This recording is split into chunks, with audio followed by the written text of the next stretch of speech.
नमस्कार मंडळी. मराठी पाऊल पडते पुढे यामध्ये आपण अनेक असे एपिसोड्स पाहिलेले आहेत की जे आपल्याला अभिमानाचे वाटले, गर्वाचे वाटले, आपुलकीचे वाटले. आज आपण एक विशेष एपिसोड म्हणा किंवा भाग म्हणा आपण घेऊन येत आहोत. काय माहिती का मंडळी, मराठी भाषा अशी झालेली आहे ना की त्याच्यात इंग्रजी पण आहे, हिंदी पण आहे, पण त्याच्यातून आपण मराठी भाषा कुठेतरी विसरत चाललेलो आहोत. पण ही विसरताना आपण आपली जी काही संस्कृती आहे ती विसरता कामा नये. मराठी चित्रपट सृष्टीचे जनक दादासाहेब फाळके यांच्या परिवाराबद्दल आपण ऐकून असतो, पण ती माहिती आपली ऐकीव असते. आपल्याला कधीच ती माहिती त्यांच्या परिवारातील व्यक्तींकडून ऐकायला मिळत नाही. कसं आहे माहिती आहे का, अनेक चित्रपटसृष्टीतले असे परिवार आहेत की जे स्वतःचे ते परिवारच जनक म्हणतात, चित्रपटसृष्टीचे जनक म्हणतात, आणि आपण त्यांची वाहवा करतो, आपण त्यांना डोक्यावर घेतो. परंतु दादासाहेब फाळके हे असं व्यक्ती आहेत की ज्यांनी भारत, पाकिस्तान, अफगाणिस्तान, नेपाळ, बांगलादेश, थोडक्यात सांगायचं तर संपूर्ण आशियाई देशामधल्या चित्रपटसृष्टीला निर्माण केलं, आणि आज करोडो घरं त्यांच्यामुळे आज प्रगतीपथावर आहेत. नमनालाच घडाभर तेल घेतल्यानं विषयच तेवढा गंभीर आहे, आणि विषयाचं गांभीर्य पण तसंच आहे. गांभीर्य वगैरे असे शब्द ऐकले की तुम्ही जरा टेन्शनमध्ये याल, तर आपण आता टेन्शन थोडंसं कमी करूया. दादासाहेब फाळके यांच्या परिवारातील त्यांच्या नासून सौ मृदुला चंद्रशेखर पुसाळकर फाळके आज तुमच्या भेटीला आहेत, आणि त्या आज आपल्याला खूप छानपैकी इतिहास सांगणार आहेत. कसं आहे माहिती आहे का, वयाच्या 40ला 50ला आपण असतो त्याच वेळेला इतिहास असतो, 60ला 70ला असतो इतिहास असतो नाही. एक दिवस जरी आपण पूर्ण केला ना तरी आपला तो इतिहास असतो. प्रत्येक यशस्वी स्त्रीच्या मागे, प्रत्येक यशस्वी पुरुषाच्या मागे स्त्री आणि पुरुष असं असतंच. नमस्कार ताई, तुमचं खूप स्वागत आहे. आणि आज आमच्या मराठी पाऊल पडते पुढे या प्रेक्षकांसाठी खूप अभिमानाचा दिवस आहे की अशी एक मोठ्या परिवारातली व्यक्ती, आणि जी स्वतःचं सुद्धा कर्तृत्व घडवून आज विविध क्षेत्रांमध्ये उभी आहे, अशा व्यक्तीबद्दल काही मला तुमच्या लहानपणापासूनचं एक मागच्या वेळेला आपण गप्पा मारलेल्या होत्या ज्याला तुम्हाला एका पुरस्कारामध्ये आम्ही सन्मानित केलं होतं. तुमच्या आजीबद्दल तुम्ही सांगत होता, आईबद्दल सांगत होता. आजचा आपला भाग हा मुख्यत्वे करून स्त्रियांबद्दल आहे, तर प्रेक्षकांना नक्की आवडेल तुमचं बालपण ऐकायला. माझं बालपण काही कष्टामध्ये वगैरे गेलं नाही. बालपण माझं चांगलं गेलं. उत्तम शिवाजी पार्क सारखा एरिया होता, दादर सारखा एरिया होता, सगळं शाळा आहे, खेळण्याचं मैदान, म्हणजे कुठेच काही लांब जायला लागलं नाही. पण नंतर मग शिक्षण सुरू झालं, शाळेत जायला लागले. आम्ही 4 भावंड होतो घरामध्ये. आणि आणखीन सांगायची गोष्ट म्हणजे मला माझ्या आईचा फार अभिमान वाटतो, कारण माझी आजी जी होती तिला 10 मुलं होती. आता पूर्वीच्या काळी असल्यामुळे आपल्याला इतकं तेच काय वाटत नाही. आजकाल जर आपण विचार केला तर 10 मुलं म्हणजे काय झालं, तर ती आणि तिचं पुष्कळ कष्टात गेलं होतं, माझ्या आईचं पण आणि आजीचं पण. म्हणजे आजीने एवढा 10 मुलांचा संसार चालवला, आणि आजोबा तर काहीच करायचे नाहीत. आजोबांचं काहीतरी दुकान होतं, आणि मग ते दुकान गेलं, आणि त्याच्यानंतर त्यांनी काहीच केलं नाही.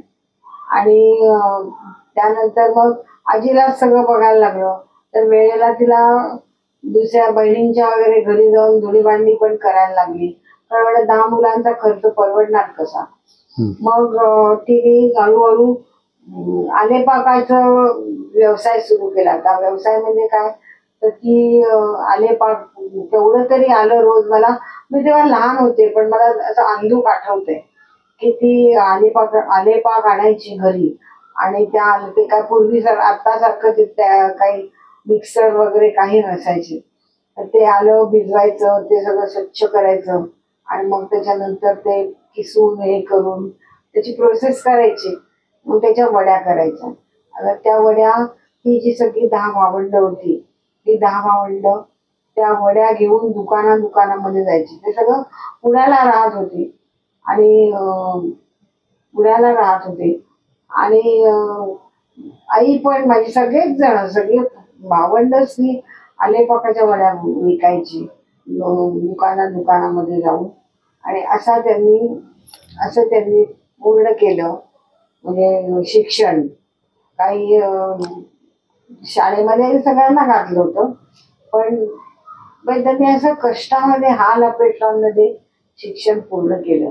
माझी आई पण काही फार शिकली नव्हती, ती जेमतेम 8वी-9वी पर्यंत गेली होती. माझी मावशी पण तेवढीच होती. पण त्यानंतरची जी मुलं होती त्यांनी ती शिकून नोकरी त्यांनी मिळवली. एक मामा माझा रेल्वेत होता, एक मामा होता जिल्हा परिषदेमध्ये, एक मामा होता तो रेल्वेतच होता. म्हणजे 2 मामा माझे रेल्वेत होते, आणि एक ऑडिटर होता.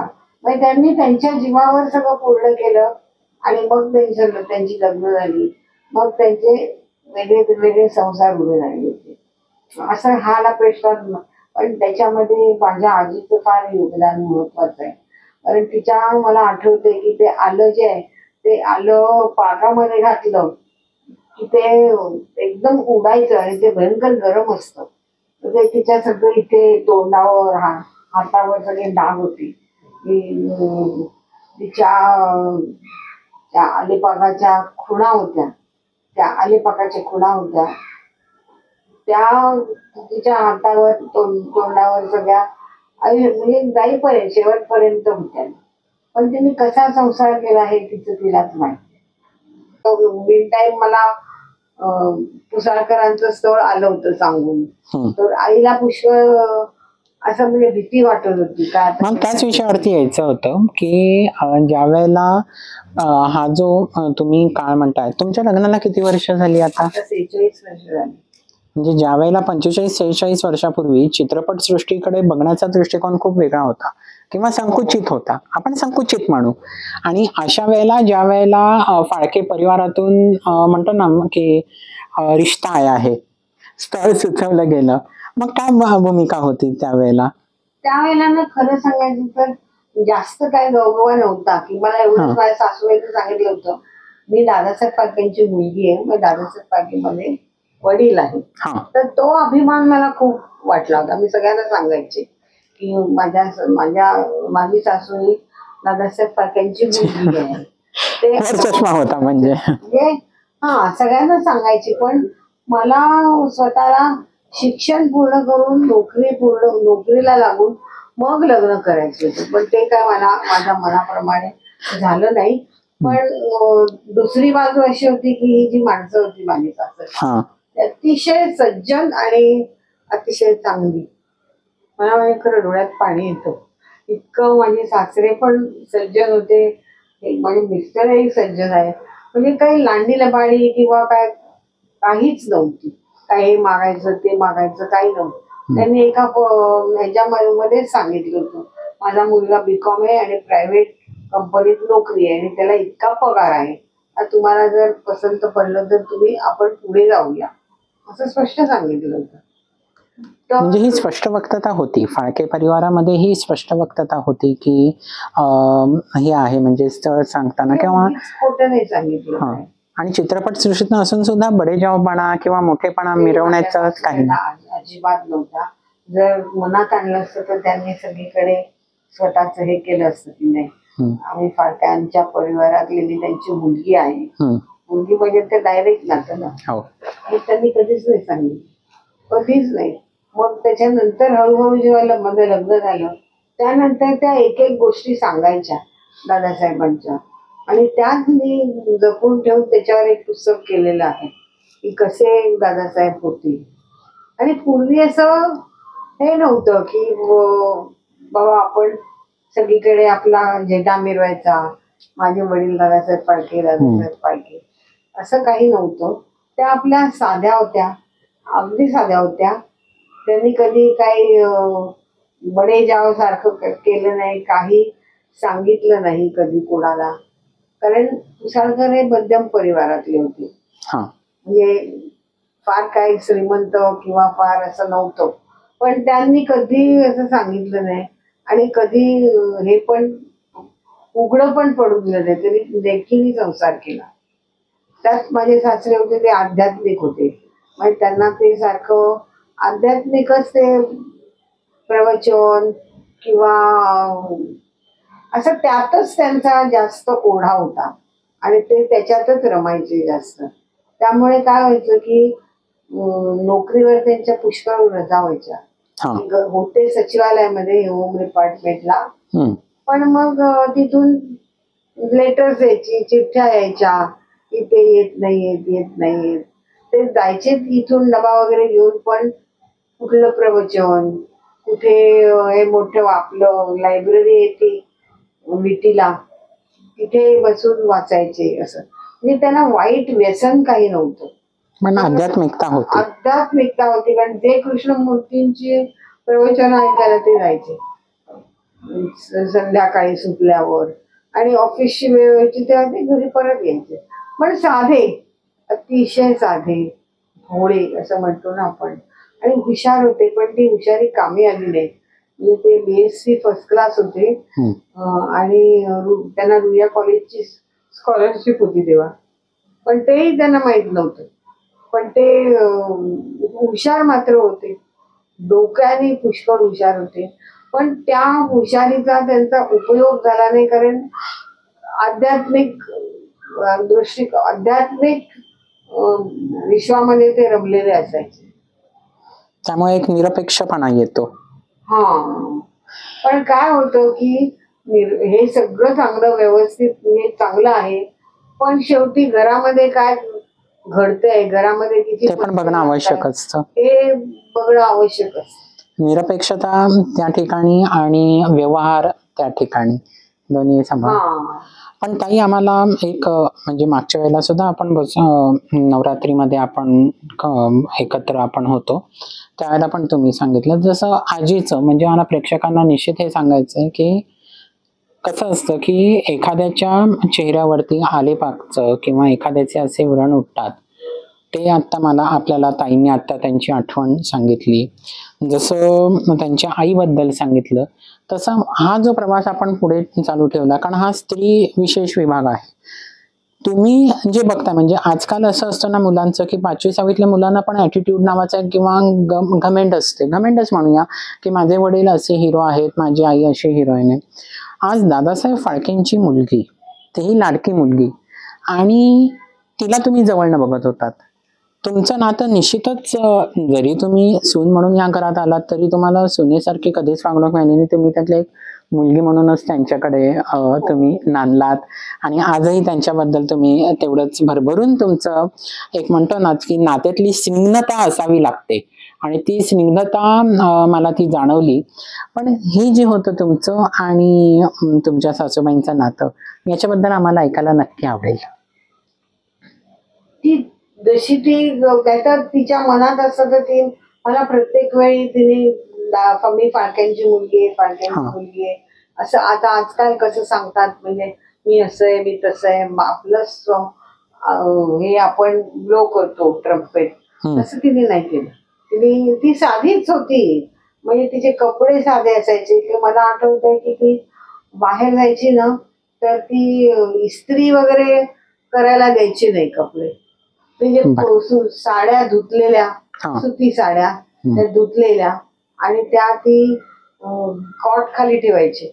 कॉट खाली पूर्वी कपडे असायचे ना की त्यात इस्त्री होते, तसं ती करून त्या साड्या इतक्या व्यवस्थित नेसायची की आपल्याला येणार नाही नेसता, इतक्या ती चापून चोपून आणि अतिशय स्वच्छ आणि इस्त्री केल्यासारख्या वाटाव्या अशा साड्या ती हे करायची. म्हणजे ती कधी असं मला इस्त्रीचे कपडे पाहिजेत किंवा काय, कारण एक तिने मला गोष्ट सांगितली होती की त्यांच्या शेजारी मद्रासी लोक राहायचे. पूर्वी त्या चाळीत राहत होत्या, चाळीत मद्रासी लोक असायचे. ते सुट्टी पडली की गावाला जायचे तामिळनाडूला, तर तिला विचारायचे की तुमको कांजीवरम लेके आओ क्या, तुमको कांजीवरम साडी लेके आओ क्या, आणि त्यावेळेला कांजीवरम 100-150 रुपयाला मिळाली. 70 वर्षापूर्वी, 70-75 वर्ष. पण एकदा मला म्हणाली की मी तिला नेहमी सांगायची, नाही अगले साल लेगी मैं, अगले साल लेके आओ, अगले साल लेके आओ.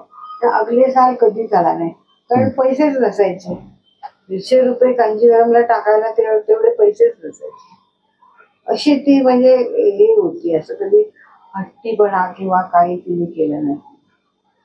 आणि हा स्वभावातला मृदुता तुम्ही जी म्हणताय, हा ही स्वभावातली मृदुता तुमच्या मिस्टरांकडे की आली?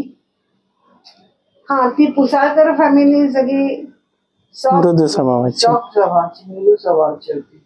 आता पण आमच्या दोघांमध्ये मी जास्त हे आहे म्हणजे अग्रेसिव्ह आहे, पण ते नाही, ते एकदम शांतपणाने विचार करणारे असे आहे. पण कधी कधी मला काय वाटतं की शांतपणा पण मारत करतो, कारण शांतपणाने घेतलं तर आपण कधीच पुढे जात नाही. आपल्या मागून येणारी लोक पुढे जातात, स्वतः भांडून हे करून स्वतःच हे बघतात.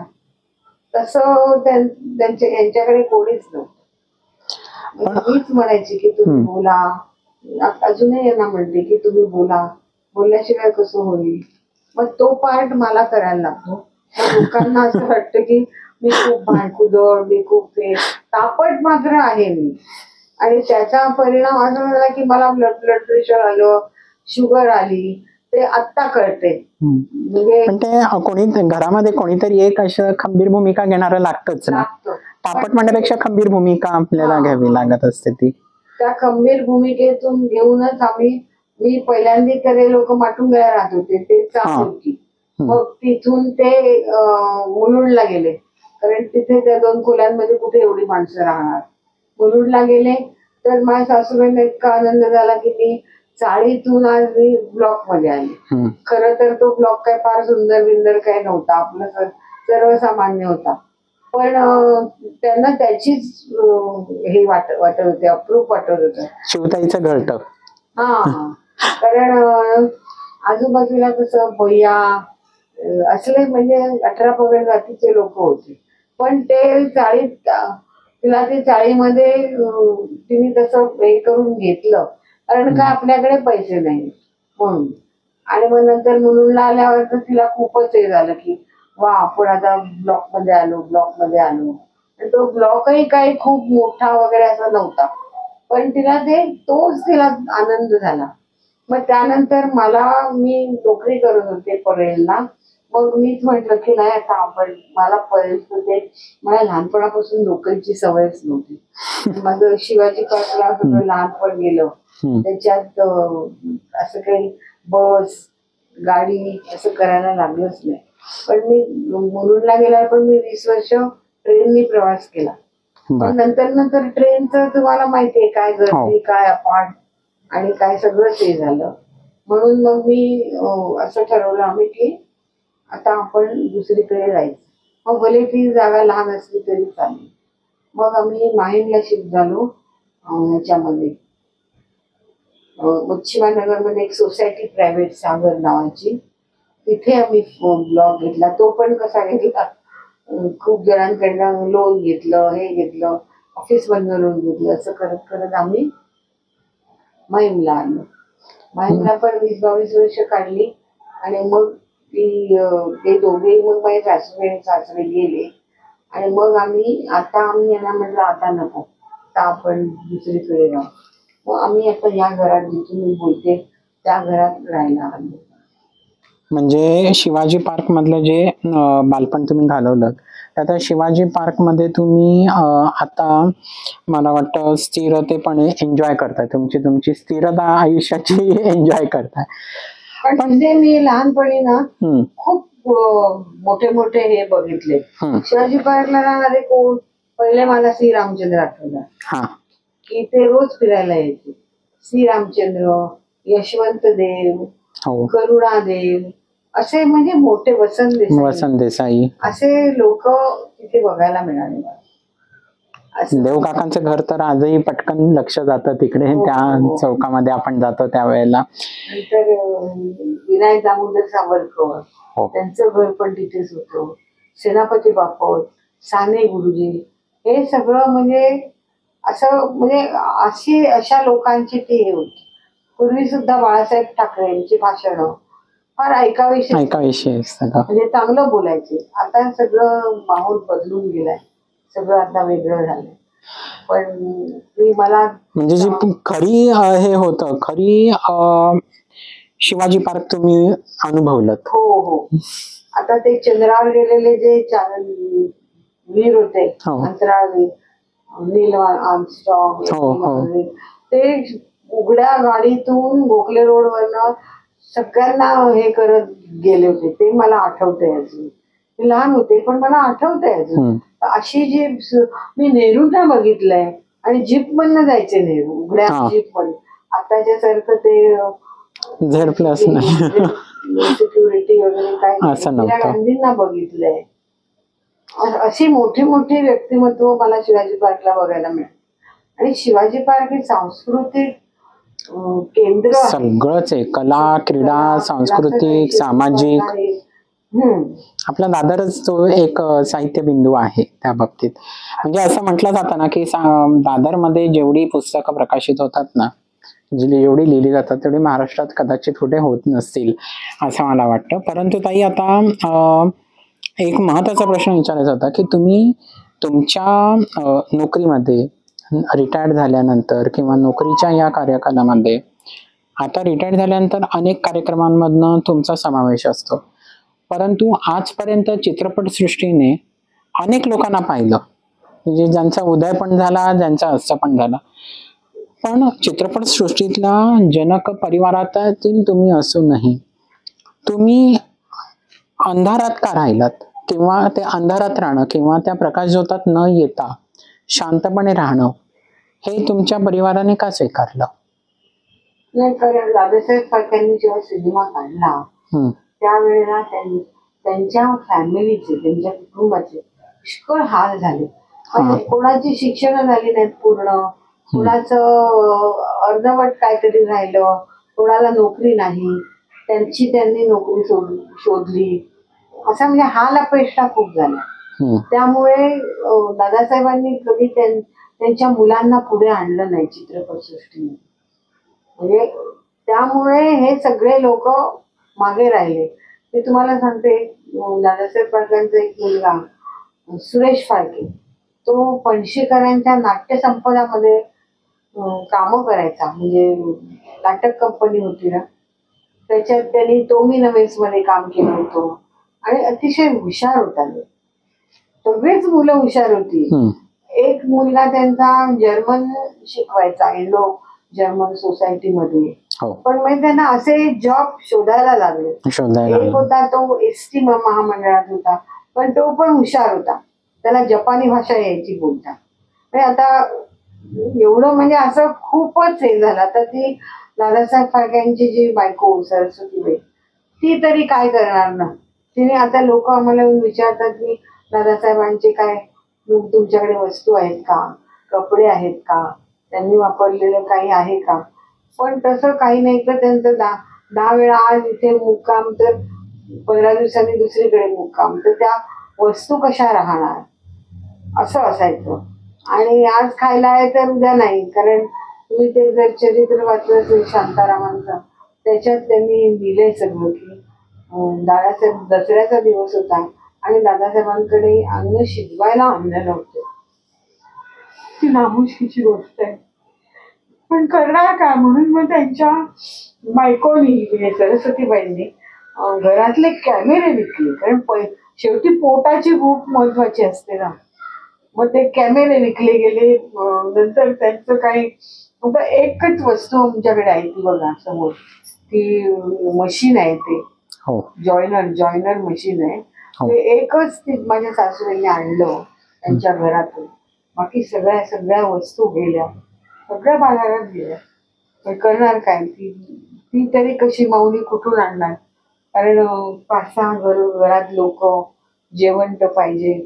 अशा ह्याच्यात त्यांच्या खूप वस्तू गेल्या. तर आता मी कधी कुठे आम्ही गेलो ना, तर मी बघतो. मी तर चोर बाजारात पण गेले होते, काही मिळते का त्यांनी वापरलेलं हे वस्तू, काय आहे का असं बघायला मी पण गेले होते. इतकं मला ते त्यांच्याबद्दल हे होतं. ते पण ते अतिशय तापट होते. माझ्या सासूबाई म्हणायच्या की ते तुम्ही त्यांच्या समोर उभे राहू शकला नसतात. पण मध्ये एका माणसाने हे लिहिलंय पुस्तक, वर्मा म्हणून, तर त्या वर्माने कुठून माहित नाही पण त्यांचा आवाज आणला शोधून, तो माझ्याकडे आहे.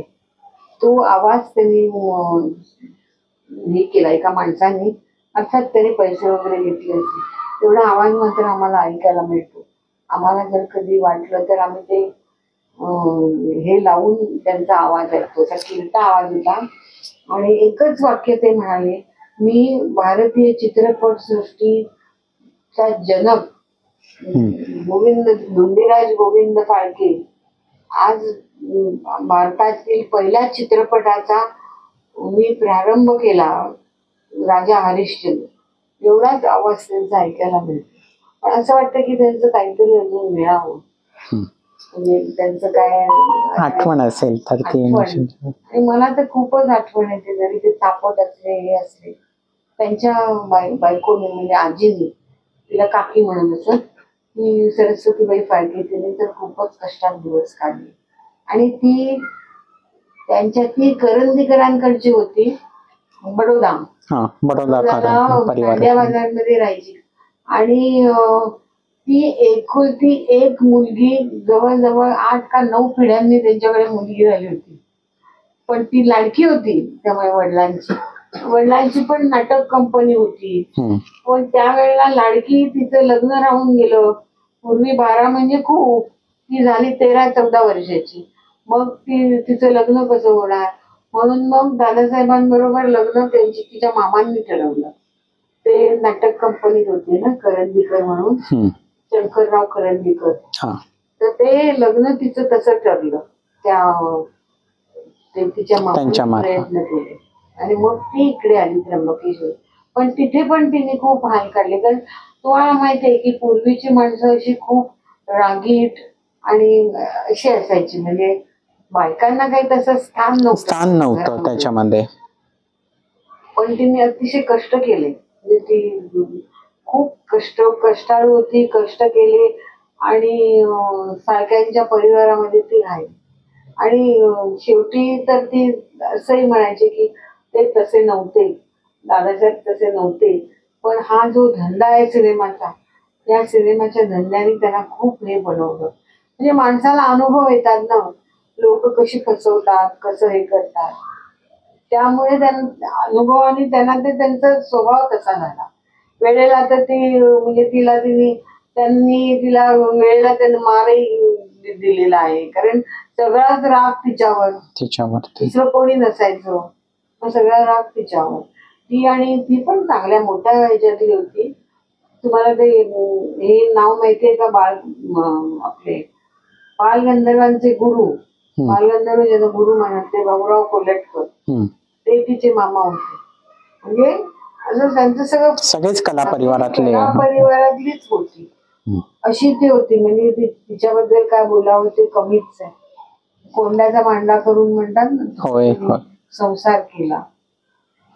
परंतु निश्चित आज मला, म्हणजे जसं आपण सुरुवातीला सांगितलं होतं, आता तुम्हाला लक्षात येत असेल की सुरुवातीला माझी प्रस्तावना मोठी का होती. कसं आहे माहितीये का, पुस्तकाचं कव्हर सुद्धा तेवढंच मोठं आणि बँडिंग आपण म्हणतो ते एक मोठं असावं लागतं, कारण आतमध्ये पुस्तकाची पृष्ठ तशी असतात. घरात ज्या वेळेला एखाद्या कुटुंबाकडे खाण्यासाठी काही अन्नधान्य नसतं, त्यावेळेला तो परिवार आपल्या आशियाच्या अनेक कुटुंबांना रोजगार आणि दररोजचं अन्नधान्य उपलब्ध करून देण्यासाठी झटत होता. एक व्यक्ती नाही, पूर्ण परिवार. तर मी मुलाखतीची सुरुवात अलिबागने केली होती. थांबण्याच्या अगोदर एकच, सासूबाईंचा म्हणजे तुमच्या आईंचा आवडीचा पदार्थ की जो तुम्हाला त्यांच्या हातचाच आवडतो आणि तुम्ही आज मिस करता? त्या लाडू फार छान करायचे, रवा लाडू, बेसन लाडू, किंवा त्यांनी मला तिळाचं बर्फी शिकवली करायला. मला काही येत नव्हतं विशेष काय, तर त्यांनी मला तिळाची बर्फी शिकवली, ही अशी करायची तशी करायची. फक्त त्यांना पुरणपोळ्या आवडायच्या, पण त्यांना तेवढ्या यायच्या नाहीत चांगल्या. मग त्या माझ्याकडून करून घ्यायच्या की आपण पुरणपोळ्या करू. ते गोड खूप त्यांना आवडायचं, कारण त्यांची आई गुजरात मधली होती ना, तर गोड खूप आवडायचं. त्यांचे लाडू तुम्ही नक्कीच मिस करता. हो, त्यांची सगळं आमटी सुद्धा सुंदर करायची. आपला ब्राह्मणी स्वयंपाक अगदी, म्हणजे कोकणस्थ ब्राह्मण तर तशाच करायच्या त्या, कोकणस्थ ब्राह्मणांसारख्या खूप चांगल्या होत्या त्या. म्हणजे मला अजूनही आठवण आली की फार रडायला येतं. हो, त्या आवाजाचंच ती मृदुता तुमच्या निश्चित लक्षात येते आणि त्यामुळेच मला वाटतं ऑक्टोबर पासून आपलं लांबणीवर पडणारा आज मुलाखत आपली पूर्ण झाली. आणि निश्चितच मी माझ्या 5 देशातील जे काही माझे आमचे सल्लागार आहेत, मार्गदर्शक आहेत, त्यांच्या मार्फत हे विविध भारतातील आणि तसं इतर अनेक राष्ट्रातील जे आपले मराठी व्यक्ती आहेत ऐकणारे, त्यांना मी निश्चितच सांगेन की असे काही दुर्मिळ परिवार आपल्या सोबत आहेत की ज्यांना आपण कायमस्वरूपी स्मरणात ठेवलं पाहिजे. आणि प्रेक्षकांना नेहमीच्याच पद्धतीने सांगायचं झालं तर तुम्हाला निरोप देण्याच्या अगोदर आलेपाकापासून सुरुवात झालेलं आपल्या लाडवांवरती थांबलोय. मी आत्ता पुसाळकर आणि फाळके परिवारांच्या घरी आलेलो आहे. निश्चितच आता त्यांनी लाडवाचा विषय काढलाय तर ते मला चहा लाडू बरोबर देतील. तुम्ही सुद्धा चहा लाडू खाताना हा व्हिडिओ बघा. तुम्हाला हा व्हिडिओ कसा वाटतोय ते मला पाठवा. आणि निश्चितच पुन्हा आपण एका छान व्यक्तीला आपण अशाच तुमच्या समोर घेऊन येऊ. आणि ताई खूप खूप आभार, आम्हाला बराच वेळ दिला त्याच्याबद्दल आभार आणि सगळ्यांचे आभार. धन्यवाद.